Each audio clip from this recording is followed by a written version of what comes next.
What is Lyme disease? Actually, I'm not really familiar with it at all. Know nothing about it. I've heard of it, but I don't really know anything about it. I think it's a bacterial disease. I don't know what it's caused by, but I know it's bacterial. I honestly don't know anything about Lyme disease. Lyme disease is caused by a spirochetal bacterial infection transmitted by a tick bite and is the most common tick-borne disease and the most rapidly emerging of all vector-borne diseases. Well, Lyme disease is a bacterial infection. It's caused by an organism called Borrelia burgdorferi. What's interesting about Lyme disease is that the organism itself is what we term a spirochete.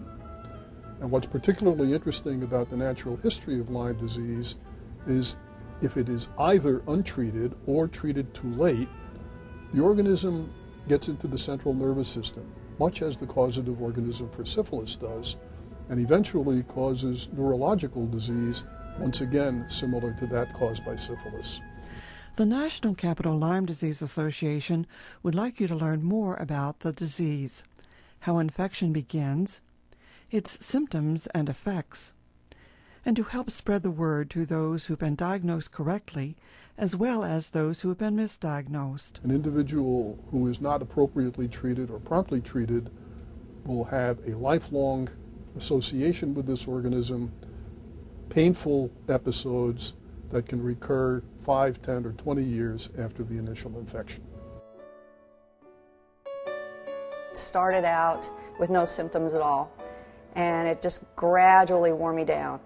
Muscle twitches, fatigue, I have severe dizziness. I've lost my spleen, I've lost my gallbladder. I just knew that all of a sudden every joint in my body just hurt terribly. About 2 years ago, 2.5 years ago, I said that I gave up. I was no longer going to try and figure out what was wrong. They were finally at a point with the pain medication. I was able to function, able to live kind of a normal life, besides being on pain medication all the time. But I was able to work, able to have somewhat of a social life, besides a very bad strain on my marriage, a real bad strain with my children not knowing what was going on. We decided to go to a specialist to get checked for it. There was a neurologist in the DC area I was recommended to. Went to see the neurologist, and it was an exercise in frustration when we got there. So you don't think this is MS? And he said, no, I don't. I said, well, we've heard recently that it could be Lyme disease. This looks like it might be Lyme. And he turned and he told me I was stupid. As of April 2007, nearly 288,000 cases of Lyme disease have been reported to the Centers for Disease Control. It is estimated that only 1 in 10 cases of Lyme disease is reported to the CDC. In fact, Lyme disease is one of the fastest-growing vector-borne infectious diseases in the United States and worldwide. We treat disease sometimes like an encyclopedia, and it's like, these bugs are natural. They can't read, so they don't care what you wrote in your text. They do what they do, and they don't follow our limitations and definitions. So we have to observe them to see what really takes place, not what we read in a text. And what we're finding is that these bugs are very adaptable, and they don't respond to all antibiotics, so we have to keep changing our treatment. There's 3 components to an illness. The source of the illness, in Lyme, it's an infectious disease, so we're talking about not one bug, but multiple bugs that can be part of it. And the nature of the bug. The Lyme bug is unique. The Lyme bugs can hide, they can form cysts, they can form spores, they can sit back during treatment and come being recurrent.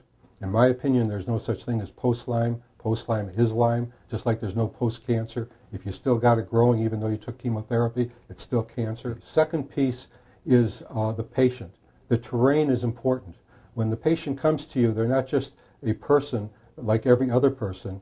They bring their story of their genetics, their environment, their ability to detox. Are they autoimmune tendency? Are they allergic sensitive? What's been their emotional experience? What's been their environmental exposures? What's their capacity to detox? How is their gut working? This is integrative medicine. The terrain is who has the bug is important as what is the bug. And that's why we see different presentations of this disease because the people are different. We have to listen to each one independently. And the third component is the healing profession. And in this case, it's medical profession. But we live in a society, so it's more than just doctors. It's the third-party payers. Because in my business, my client's the patient because I don't deal with insurance. Otherwise, unfortunately, the client is really the insurance company, and the patient is secondary too often. And hopefully most doctors are able to bypass that. Lyme disease is not something only nature lovers are exposed to. Urban and suburban areas, like the Washington, D.C. metropolitan area, are at risk. In fact, Lyme disease is prevalent across the United States and throughout the world. Well, I'm 47 years old. I've probably had Lyme my whole life. I was diagnosed last March, so I've had Lyme knowingly for a year. I went to a 2-day conference to learn about Lyme and realized that there was a slim chance my daughter could have been born without it. When I found out that she had Lyme, worst day of my life. But once we found a doctor and we started healing, and we're healing together, we're going to be okay. But it's not easy. It's definitely not easy. Lyme disease does not discriminate. It affects men, women, and children of all ages and races, and can invade numerous systems in the human body. But I went approximately 5 months undiagnosed. The doctor thought I had a pinched nerve. And then I kind of just, the sicker you get, the more you get concerned, and you hunt around and diagnosed myself with Lyme disease. You really got to hunt for good information. There's a lot of information out there. There's a lot of bad information out there. Lyme disease is not a perfect science by any means, so that's what you have to watch out for. There is good information out there. The best information out there is talking to people that have Lyme disease or been diagnosed with Lyme disease, and to talk to the doctors that are actually willing to treat them. My symptoms began with severe arthritis. I didn't know what was causing it. My arthritis was not a normal aging arthritis. It was much more severe than that. As a matter of fact, it was so severe that I couldn't contemplate living another 30 years with that kind of pain. If my potential lifespan might be around 80 to 85 years old, and I was 55 at the time, I didn't want to live with that kind of pain.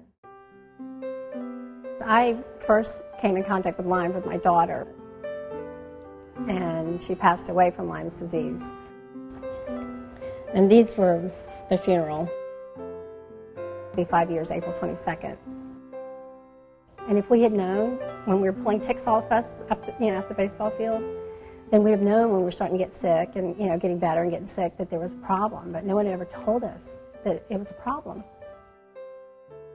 Lyme disease is often misdiagnosed as it can imitate other diseases. It is often accompanied by a variety of co-infections that go undetected and undiagnosed. Currently, there is not a reliable test for all stages of this illness. If you would like to learn more about Lyme disease, its prevention, or what you should do if you or someone you know may be infected, please contact the National Capital Lyme Disease Association at www.natcaplyme.org. Hope. That's what it all comes down to. I've got it right here. It says hope, courage, bravery, and endurance. Those 4 things, you've got to have them.